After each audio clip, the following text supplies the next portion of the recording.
जय श्री कृष्णा जी। राधे राधे।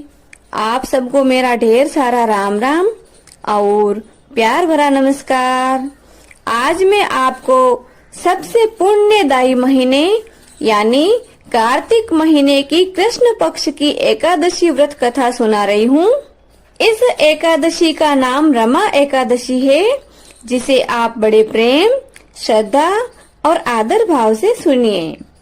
धर्मराज युधिष्ठिर कहने लगे कि हे भगवान, कार्तिक मास कृष्ण पक्ष एकादशी का क्या नाम है और इसकी विधि क्या है, इसके करने से क्या फल मिलता है, सो कृपा करके विस्तार पूर्वक मुझसे कहिए। भगवान श्री कृष्ण बोले कि कार्तिक मास कृष्ण पक्ष की एकादशी का नाम रमा एकादशी है।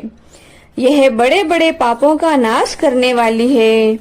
इसका महात्म्य मैं तुमसे कहता हूँ, सो ध्यान पूर्वक सुनो। हे राजन, प्राचीन काल में मुचुकुंद नाम का एक राजा राज्य करता था। उसकी इंद्र के साथ बहुत ही गहरी मित्रता थी और साथ ही साथ यम, कुबेर, वरुण तथा विभीषण के साथ भी अच्छी मित्रता थी। यह राजा बड़ा ही धर्मात्मा, विष्णु भक्त और न्याय के साथ राज करता था। उस राजा के एक कन्या थी जिसका नाम चंद्रभागा था। कन्या बहुत ही सुंदर और सुशील तथा गुणवती थी।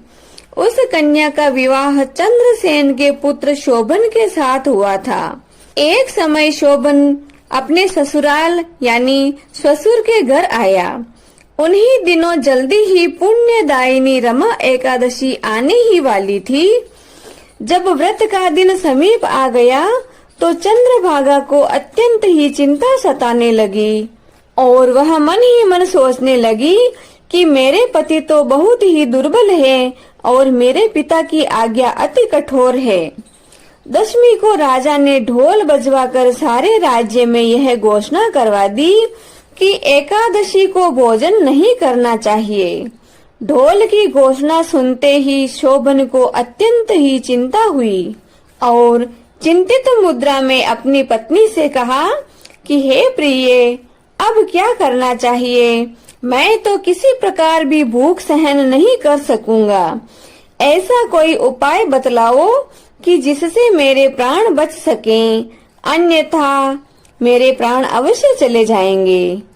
तब चंद्रभागा कहने लगी कि हे स्वामी, मेरे पिता के राज्य में एकादशी के दिन कोई भी भोजन नहीं करता है। हाथी, घोड़ा, ऊंट, बिल्ली, गौर आदि भी तृण, अन्न, जल आदि ग्रहण नहीं करते। फिर मनुष्य का तो कहना ही क्या। यदि आप भोजन करना चाहते हैं तो किसी दूसरे स्थान पर चले जाइए, क्योंकि यदि आप यहाँ रहना चाहते हैं तो आपको अवश्य ही व्रत करना पड़ेगा। ऐसा सुनकर शोभन कहने लगा कि हे प्रिय, मैं अवश्य ही व्रत करूंगा। जो भाग्य में होगा वह देखा जाएगा। ऐसा विचार कर उसने व्रत रख लिया और वह भूख प्यास से अत्यंत पीड़ित होने लगा। जब सूर्य नारायण अस्त हो गए और रात्रि को जागरण का समय आया, जो वैष्णवों को अत्यंत हर्ष देने वाला था, परंतु शोभन को अत्यंत दुखदायी हुआ। प्रातः काल होते ही शोभन के प्राण निकल गए। तब राजा ने सुगंधित काष्ठ से उसका दाह संस्कार करवाया, परंतु चंद्रभागा ने अपने पिता की आज्ञा से शरीर को दग्ध नहीं किया और शोभन की अंत्येष्टि क्रिया करने के पश्चात अपने पिता के घर पर ही रहने लगी। रमा एकादशी के प्रभाव से शोभन को मंदराचल पर्वत पर धन धान्य से युक्त तथा शत्रुओं से रहित एक सुंदर देवपुर प्राप्त हुआ। यह अत्यंत सुंदर रत्न और वैदुर्य मणि जड़ित स्वर्ण के खम्भों पर निर्मित अनेक प्रकार की स्फटिक मणि से सुशोभित भवन से बहुमूल्य वस्त्र आभूषणों तथा छत्र व चमन से विभूषित गंधर्व और अप्सराओं से सुशोभित सिंहासन पर आरूढ़ ऐसा लगता था मानो यहाँ कोई दूसरा इंद्र विराजमान हो। एक समय मुचुकुंद के नगर में रहने वाला शर्मा नाम का ब्राह्मण तीर्थ यात्रा करता हुआ घूमता घूमता उधर जा निकला और उसने शोभन को पहचान लिया कि यह तो राजा का जमाई शोभन है। ऐसा सोचकर उसके निकट गया।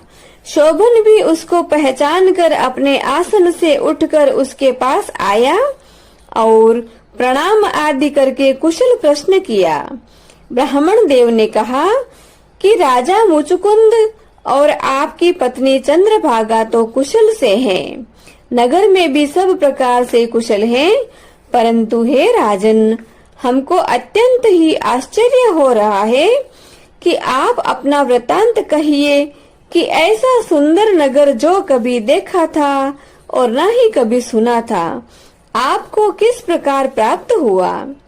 तब शोभन बोला कि कार्तिक मास कृष्ण पक्ष की रमा एकादशी का व्रत करने से मुझे यह नगर प्राप्त हुआ है, परंतु यह नगर मेरे लिए अस्थिर है। यह स्थिर हो जाए ऐसा कोई उपाय कीजिए। ब्राह्मण देव कहने लगे कि हे राजन, यह स्थिर क्यों नहीं है और कैसे स्थिर हो सकता है, यह आप बताइए, फिर मैं अवश्य ही कोई उपाय करूँगा। मेरी इस बात को आप मिथ्या न समझिए। शोभन कहने लगा कि मैंने इस व्रत को श्रद्धा रहित होकर किया है, अतः यह सब कुछ अस्थिर है। यदि आप मुचुकुंद की कन्या चंद्रभागा को यह सब वृतांत कहो तो फिर यह स्थिर हो सकता है। ऐसा सुनकर उस श्रेष्ठ ब्राह्मण ने अपने नगर में लौटकर चंद्रभागा से सब वृतांत कहा। ब्राह्मण के ऐसे वचन सुनकर चंद्रभागा बड़ी प्रसन्नता के साथ ब्राह्मण से कहती है कि यह सब बातें आपने प्रत्यक्ष में देखी या स्वप्न की बात कर रहे हैं। तब ब्राह्मण देव कहने लगे कि हे पुत्री, मैंने महावन में तुम्हारे पति को प्रत्यक्ष रूप से देखा है, साथ ही किसी से विजय न हो ऐसा देवताओं के नगर के समान उनका नगर भी देखा है। उन्होंने यह भी कहा है कि यह नगर स्थिर नहीं है, जिस प्रकार वह स्थिर रह सके सो वैसा कोई उपाय करना चाहिए। चंद्रभागा कहने लगी कि हे विप्रदेव, तुम मुझको वहां पर ले चलो, मुझे पतिदेव के दर्शन की तीव्र लालसा है। मैं अपने किए हुए पुण्य से उस नगर को स्थिर बना दूंगी। आप ऐसा कार्य कीजिए जिससे उनका संयोग हो, क्योंकि वियोगी को मिला देना ही महान पुण्य है। सोम शर्मा यह बात सुनकर चंद्रभागा को साथ लेकर मंदराचल पर्वत के समीप वामदेव ऋषि के आश्रम में गया। वामदेव ऋषि ने उनकी बात सुनकर वेद मंत्रों के उच्चारण से चंद्रभागा का अभिषेक किया।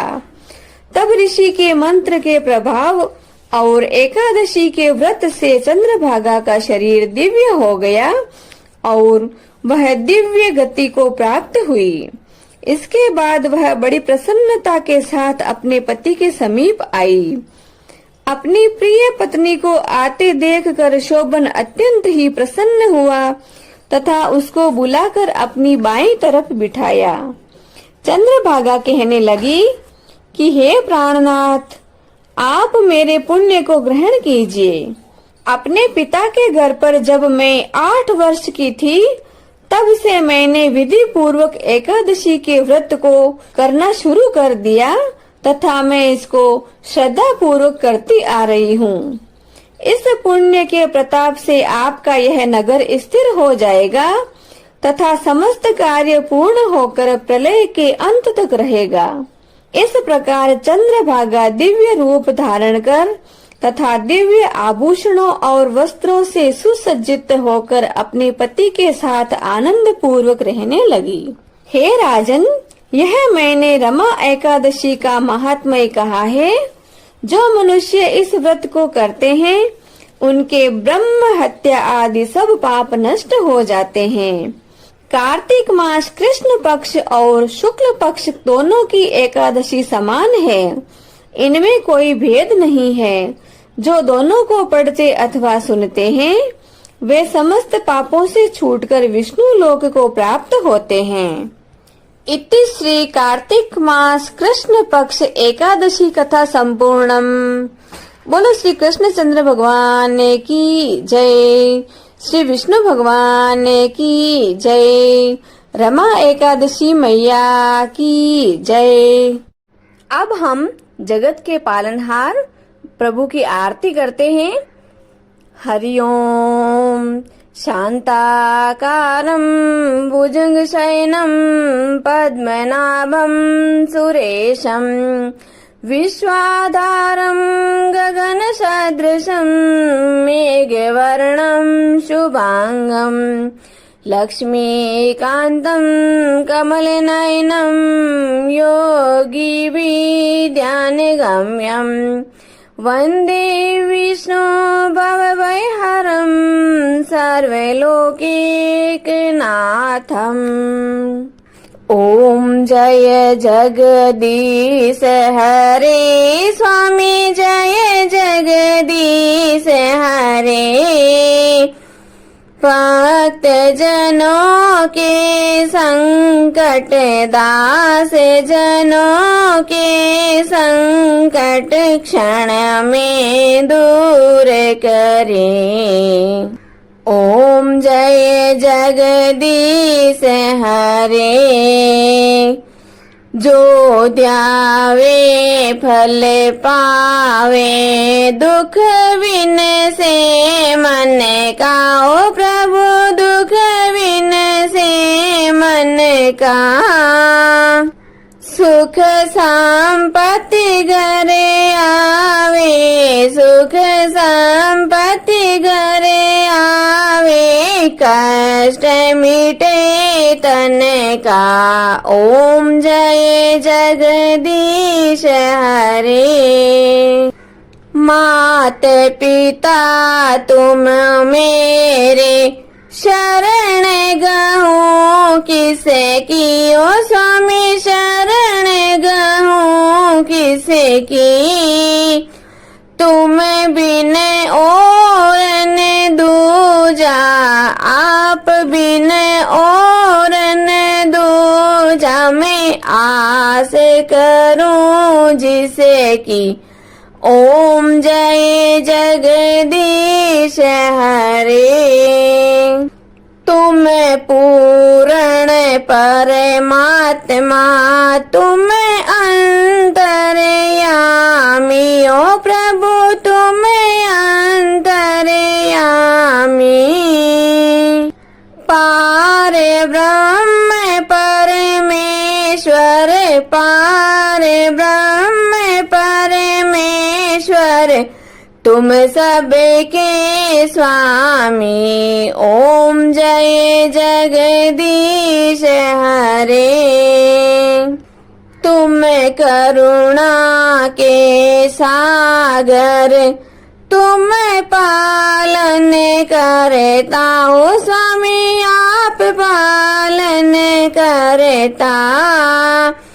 मैं मूर्ख खल कामी, मैं सेवक आप स्वामी। कृपा करो भरता। ओम जय जगदीश हरे। तुम हो एक अगोचर, सबके प्राणपति। ओ प्रभु सबके प्राणपति। किस विध मिलो दयामय, किस विध मिलो कृपामय। आपको मैं कुमति। ओम जय जगदीश हरे। दीन बंधु दुख हरता, ठाकुर तुम मेरे हो। प्रभु रक्षक आप मेरे।